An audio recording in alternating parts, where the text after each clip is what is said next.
How about this? What's killing you right now? This word that gets translated kill is more commonly translated sacrifice. What are you sacrificing your life for right now? How about this? What are the actions, activities, attitudes, and relationships that are killing you? And what makes you think they're worth it? There is a thief that kills us by driving us to do actions that ruin us. There is a thief that drives us to activities that we've lost our joy in and feel guilty and shame about.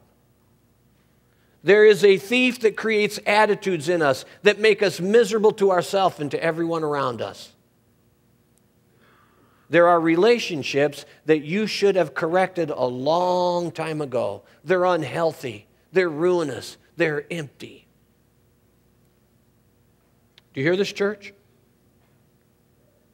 If you're going to live the life God created you to live, you have to confront the thief who is sacrificing your one good chance to be the person God created you to be. How about this? What's destroying your happiness right now? If you had to take out a sheet of paper and say, the one thing that is most destroying my happiness is this, what would you write down? What is destroying your important relationships? The most important relationships in your life, what's destroying them? What's destroying your health? See, I think part of living this life God created us to live is we got to take care of ourselves so we have the energy to go at it hard every single day.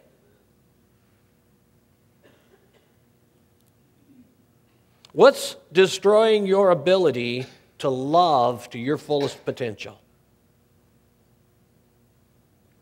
In every single soul here this morning, there is a God-given longing to get it right. I just want to live my life well. I just want to get done what I'm supposed to get done. I want my life to be meaningful and rich. But there is an evil in the world that conspires against all of that, and it robs me of this life, and it ends up giving me back something cheap, something meaningless, something of very, very little value. And I look back over my life and say, I sacrificed my life for this? Church? Christine Brennan wrote an article on the USA Today sports page this week called Entitlement, an Epidemic in Sports. Listen to what she said. It's Gilbert Arenas with his guns. It's Ben Roethlisberger and his social life. It's Tiger Woods and his extramarital activities. It's the story of a whole new generation of athletes and the heady sense of entitlement that has been instilled into some of them since childhood. Blame it on the athlete, blame it on his or her parents, the coaches, blame it on the national addiction to sports, blame it on our sports media, blame it on the sponsors, blame it on the sports fans, but one thing is certain, it's not going away.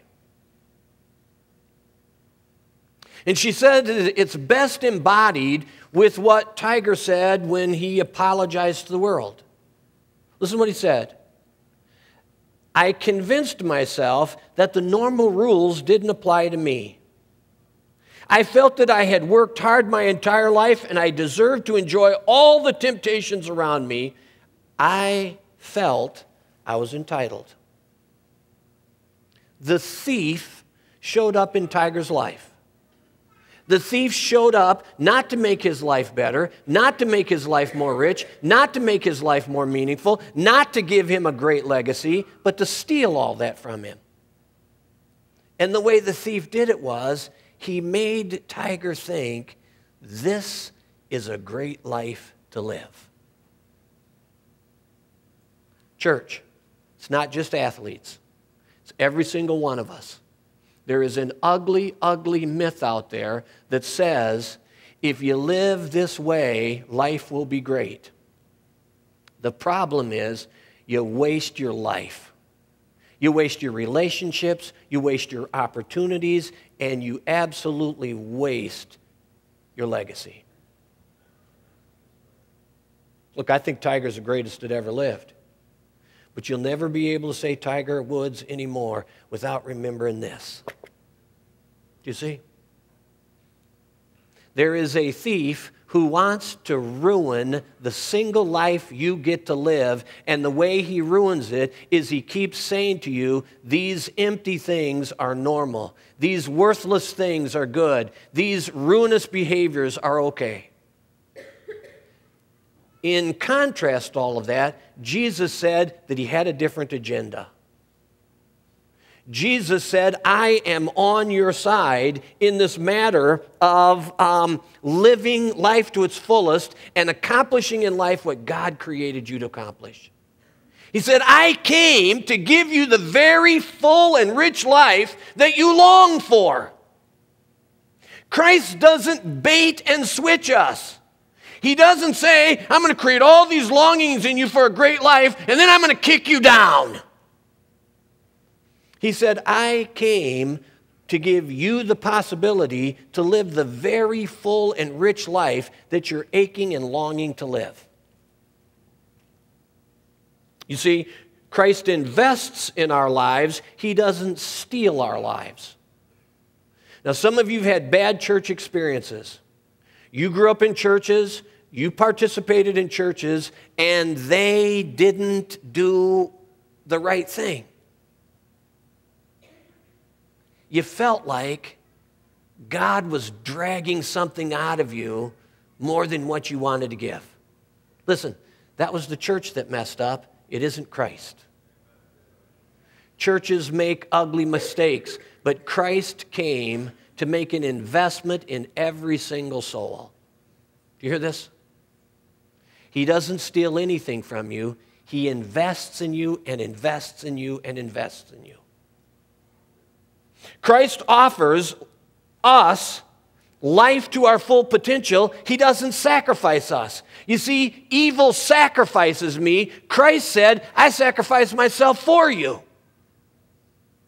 Friday night we came here and we celebrated Good Friday, and we remembered that when there was a sacrifice that needed to be made, Christ made it for us.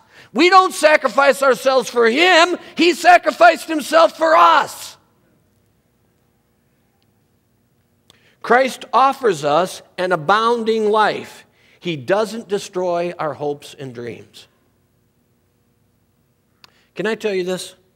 There was a time that the church I attended made me secretly suspicious that if I really followed Christ, I would never get to do the important and wonderful and meaningful things in life I wanted to do. The church taught me that.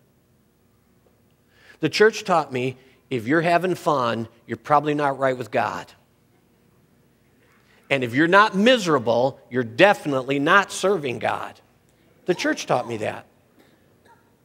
And so I developed this wrong thinking that if you ever really, really trusted Christ, any possibility of living a meaningful life was over. That's the thief. That's the lie.